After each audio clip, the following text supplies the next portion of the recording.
अभी फिलहाल जो है यूपीएससी 2024-25 के इंटरव्यू चल रहे हैं और एक कैंडिडेट है जो अपना इंटरव्यू देकर के आए हैं। तो इस वीडियो में हम लोग सर का एक्सपीरियंस जानेंगे इंटरव्यू का कि उनका इंटरव्यू कैसा रहा। सर सबसे पहले आपका बहुत बहुत स्वागत है मेरे में। Thank you so much. Thank you. और इंटरव्यू के लिए आपको बहुत बहुत बधाई। बहुत बहुत शुक्रिया आपका। सर आपका इंटरव्यू कैसा रहा, पहले तो मुझे ये बता दीजिए कैसा एक्सपीरियंस रहा। इंटरव्यू काफी अच्छा था और मैं काफी सेटिस्फाई हूँ अपनी परफॉर्मेंस बोर्ड कौन सा था सर? दिनेश दास सर का। अच्छा, लगभग ड्यूरेशन कितना रहा होगा, कितने मिनट इंटरव्यू चला होगा आपका? लगभग 27 से 28 मिनट का ड्यूरेशन था। ओके, तो जैसे ही आप पैनल के सामने पहुंचते हैं, क्या माहौल था वहाँ का और क्या फील कर रहे थे उस टाइम? पहले थोड़ा नर्वस था, लेकिन जैसे ही वहाँ बैठा 2-3 मिनट मैंने बात करी तो लगभग फिर तो एक रिलैक्स, बिल्कुल रिलैक्स वाला माहौल हो गया था और बहुत अच्छा अनुभव रहा। थोड़ा सा मैं आपका मतलब ये और जानना चाहूंगा कि जब आप लाइक सुबह आए थे इंटरव्यू होने से पहले और उसके बाद अभी जो फिलहाल कैसा फील कर रहे हो और पहले आप कैसा फील कर रहे थे? इंटरव्यू से तो 1 मिनट पहले भी इतना ज्यादा नर्वस था, ऐसा लग रहा था कि मैं यहाँ से वापस जाऊंगा तो कैसा फील हो रहा होगा, बट यहाँ अब उल्टा हो चुका है। अब मैं काफी अच्छा महसूस कर रहा हूँ और जो बाहर हुआ बनाया जाता है इंटरव्यू का, ऐसा कुछ भी जी। नहीं है। और वो आपसे बात करना चाहते हैं और वो आपसे बहुत अच्छे से बात करते हैं, तो उसको इस प्रोसेस को एंजॉय कीजिए, ना कि प्रेशर में। ओके सर, तो मैं सर आपका इंटरव्यू के बारे में थोड़ा सा जानना चाहूंगा कि इंटरव्यू का जब आप एंटर करते हैं किस सवाल से आपकी शुरुआत होती है इंटरव्यू की? हाँ, तो मैं जैसे कि मैं गवर्नमेंट सर्विस में काम करता हूँ, तो पहला सवाल ही मेरी जॉब से रिलेटेड था और फिर मेरे डैब से रिलेटेड क्वेश्चंस थे, तो लगभग मेरा इंटरव्यू 90% मेरे डैब के आसपास ही चला था। तो मतलब ये कह सकता हूँ मैं कि मतलब टोटल अगर अभी जो आने वाले जो कैंडिडेट है जो इनका इंटरव्यू है वो डेफ को अच्छे से प्रिपेयर करें। बहुत ज़्यादा इसको एक टूल बुक की तरह लें और 100% फोकस करें अपने डैब पे और करंट अफेयर्स। किस तरह के सवाल थे? तो जैसे मेरे जॉब से रिलेटेड सवाल थे और मेरी पहली पसंद थी आईएफएस, तो पूछा आईएफएस क्यों बनना चाहते हो, आईएएस क्यों नहीं। तो ग्लोबल साउथ से रिलेटेड क्वेश्चन थे और कश्मीर इशू के ऊपर, इंडस वाटर ट्रीटी के ऊपर, तो लगभग इस तरह के क्वेश्चन थे। आप सर ऑलरेडी सिलेक्टेड है? नहीं, मैं अपने हरियाणा सरकार के अंदर काम करता हूँ, पशुपालन विभाग में। ओके ओके, तो वहां से किस तरह के सवाल थे आपके डिपार्टमेंट से? तो उन्होंने पूछा कि आपकी डिपार्टमेंट में क्या क्या समस्याएं हैं पशुओं की, मैं पशुपालन में हूँ, अगर आपको मौका मिला तो आप कैसे उन्हें सुधारोगे, और हमारी जो इंडिजिनियस ब्रीड है उनकी पॉपुलेशन क्यों कम हो रही है। तो इस तरह के सवाल थे टेक्निकली। करंट अफेयर में अभी बहुत कुछ माहौल चल रहा है इंटरनेशनल लेवल पर, रशिया यूक्रेन वॉर के अलावा भी और बहुत सारी चीजें हैं, क्या सवाल बने यहाँ से? नहीं, मुझे सिर्फ कश्मीर का मैटर पूछा गया था और फिर मैंने उसको ही एक्सप्लेन करने की कोशिश करी। ओके, इस सब के अलावा और मैं बात करूंगा आपके जो ऑप्शनल सब्जेक्ट से कोई सवाल, आपका ऑप्शनल क्या है सर, पहले तो ये बता दीजिए। मेरा ऑप्शन है फिलोसफी, उससे भी लगभग 3 से 4 सवाल बने थे। उन्होंने पूछा कि आप प्राणायाम के बारे में बताएं, यम नियम के बारे में बताएं, तो थोड़ा वो टेक्निकल जाने की कोशिश कर रहे थे। सर मतलब जो बच्चे इंटरव्यू दे रहे होते हैं या इवन जो प्रिपरेशन भी कर रहे होते हैं वो उनके डाउट ये रहता है कि जो पैनल जो बैठा हुआ है अंदर क्या देखना चाहता है कैंडिडेट में, क्या चाहते हैं वो कैंडिडेट से? देखिए, वो ये चाहते हैं कि आप उनसे खुल के बात करें और ऑनेस्टी दिखाएं। अगर आप यहाँ तक पहुंचे हैं, डेफिनेटली आपको नॉलेज तो है, तो नॉलेज का टेस्ट नहीं है, सिर्फ आपकी पर्सनैलिटी का टेस्ट है। ओके।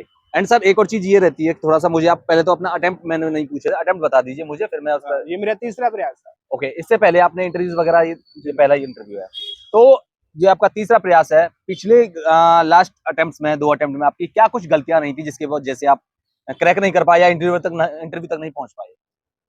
मुझे ऐसा लगता है कि मैंने सिलेबस को और प्रीवियस ईयर पेपर को अच्छे से नहीं किया था। इस बार मैंने अच्छे से एनालाइज किया और उन अपनी गलतियों के ऊपर वर्क किया और भगवान की दया से मैं यहाँ तक पहुँच पाया।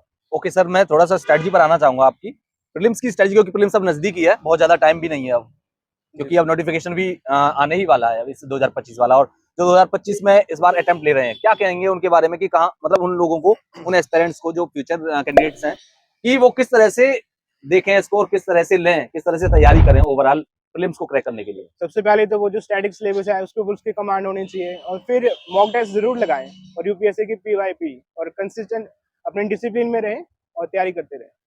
ओके, तो टेस्ट सीरीज और पीवाईक्यूज का अगर देखा जाए तो क्या टेस्ट सीरीज को स्किप करके पीवाईक्यूज को किया जा सकता है या फिर पीवाईक्यूज को स्किप करके टेस्ट सीरीज को किया जा सकता है, या दोनों ही इंपॉर्टेंट है? मुझे लगता है कि 70% पीवाईक्यू इंपॉर्टेंट है और 30% टेस्ट सीरीज।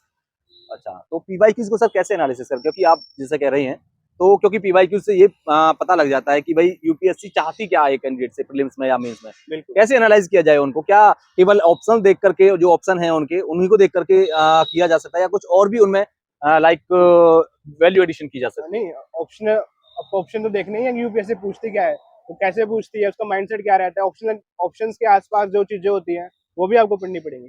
मल्टी डायमेंशनली और होलिस्टिक अप्रोच आपको रखनी है। अच्छा, एनसीईआरटीज क्या स्किप कर देनी चाहिए? बहुत सारे कैंडिडेट्स मिलते हैं यहाँ पर जो इंटरव्यू देने आते हैं, कहते हैं कि हमने एनसीईआरटीज नहीं पढ़ी। क्या एनसीईआरटीज को स्किप कर देना अब रिलीवेंट नहीं है, मतलब अब एनसीईआरटीज रिलीवेंट नहीं रही क्या? एनसीईआरटी के बारे में नहीं बता सकता क्योंकि मैंने भी नहीं पढ़ी। अच्छा, तो क्या कहिए कि एनसीईआरटीज छोड़ दे तो काम चल जाएगा, क्योंकि आप तो पहुंचे हुए यहाँ तक पहुंच गए हैं। देखो ज्योग्राफी के लिए इंपॉर्टेंट है एनसीईआरटी। मुझे नहीं लगता कि अगर आप का बैकग्राउंड थोड़ा अच्छा है तो आप इन्हें स्किप कर सकते अच्छा, मतलब आप कह रहे हैं कि बैकग्राउंड अच्छा है, मतलब बेसिक अगर क्लियर है हाँ। तो स्किप कर दें, कोई मतलब चलेगा फिर, है? हैं। बिल्कुल बिल्कुल। अच्छा, थोड़ा सा सर मैं आपकी आंसर राइटिंग पर भी और आऊंगा कि आंसर राइटिंग की अप्रोच क्या होनी चाहिए, एक बढ़िया आंसर कैसे निकल के आएगा ताकि नंबर ज्यादा से ज्यादा गेन किए जा सके। देखो सबसे पहले तो आपका स्ट्रक्चर अच्छा होना चाहिए, आपकी जो राइटिंग है वो लेजिबल होनी चाहिए। और तीसरी बात ये है कि जो पूछा है ना, कम से कम आप सिर्फ आप वही लिखे। हम क्या बोलते हैं कि क्वेश्चन कुछ पूछा हुआ है और जो हमें आता है वो लिख देते हैं। तो डिमांड को ड्रेस कीजिए तो आपको नंबर मिल जाएंगे। मतलब सब आंसर में क्या कुछ उसमें डाला जाए, मैं ये जानना चाह रहा हूँ आपसे ओके। कि उसमें लाइक मैप डाला जाए या फिर कुछ डायमेंशंस और होनी चाहिए उसके कुछ, और या लाइक उसमें कोई फ्लो चार्ट्स वगैरह डाले जाएं ताकि नंबर औरों से अलग बेहतर मिल सके, मैं ये जानना चाह रहा हूँ। हाँ बिल्कुल। देखो ये जो डाटा हो गया, फैक्ट्स हो गए, डायग्राम, जहाँ जहाँ गुंजाइश लगती है डेफिनेटली आपको डालनी चाहिए। और लेकिन आपको फालतू में नहीं कि हर क्वेश्चन में आप बना रहे हो, जहाँ नहीं पूछा वहाँ भी आप लिख रहे हो, तब ऐसी अप्रोच नहीं रखनी चाहिए। लेकिन जहाँ रिक्वायरमेंट हो तो डेफिनेटली आपको इन सब चीज़ों का यूज़ करना चाहिए और आपको आधा या एक नंबर जरूर एक्स्ट्रा मिल जाता है। करंट अफेयर के लिए क्या मंथली मैगजीन्स को फॉलो करना चाहिए या फिर न्यूज़पेपर पढ़ना चाहिए?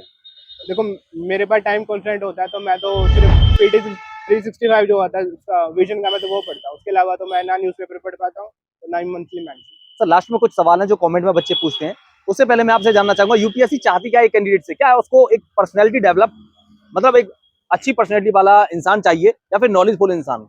मुझे लगता है कि नॉलेज तो यूपीएससी टेस्ट कर लेती है प्रीलिम और मेंस में। तो आपकी पर्सनैलिटी अगर एवरेज है और आप ट्रेनिंग के लायक हो, यूपीएससी देखते हैं कि ये बच्चा ट्रेनिंग कर सकता है और एक अच्छा ऑफिसर बन सकता है, तो वो सबसे ज्यादा मैटर करता है। सर लास्ट में कुछ सवाल ऐसे हैं जो बच्चे कंफ्यूज रहते हैं उनमें, जो कमेंट में लगातार पूछते रहते हैं वीडियोस में, कि कहते हैं कि क्या क्या डॉक्यूमेंट्स ले जाने पड़ते हैं वहां पर? हाँ। देखो डॉक्यूमेंट तो वही है, आपकी 10th की मार्कशीट, 12th की, और आपकी डिग्री, पोस्ट ग्रेजुएशन, आपका कैटेगरी का सर्टिफिकेट, बाकी आपकी फोटोज वगैरह। ओरिजिनल और फोटोस्टेट दोनों या ओरिजिनल? हाँ ओरिजिनल ही आपको वो चेक करेंगे, आधा एक घंटा वो अपने पास रखते हैं। सब कुछ ओके होने के बाद ही फिर आपको वो पर्सनैलिटी टेस्ट के लिए भेजते हैं। सर एक सवाल ये भी था, सवाल थोड़ा सा मतलब बच्चों वाला है लेकिन बहुत ज्यादा बाद में प्रॉब्लम क्रिएट हो जाती है। सवाल ये था कि कमेंट में कि मतलब जो बच्चे पूछते हैं कि जैसे कि लाइक फोटो जो वो प्रीलिम्स का जब फॉर्म भरते हैं वो फोटो डालते हैं, उसमें हेयर स्टाइल कुछ और होती है लेकिन बाद में हेयर स्टाइल चेंज हो जाती है, ऐसा करके उनका सवाल था। तो क्या सेम रहना चाहिए या फिर बदलाव हो जाए थोड़ा सा, कोई दिक्कत नहीं है? नहीं कोई, अगर आपने जो प्रीलिम्स के टाइम पे जो फोटो अपलोड करी है कोई इशू नहीं है, क्योंकि यूपीएससी 10 दिन पहले दोबारा फिर इंटरव्यू से पहले आपको बोलता है कि मुझे नई फोटो लाके दो। तो ओके वहां पे आप अपना स्टाइल चेंज कर सकते हैं। Okay sir, thank you so much Thank and you. All the best.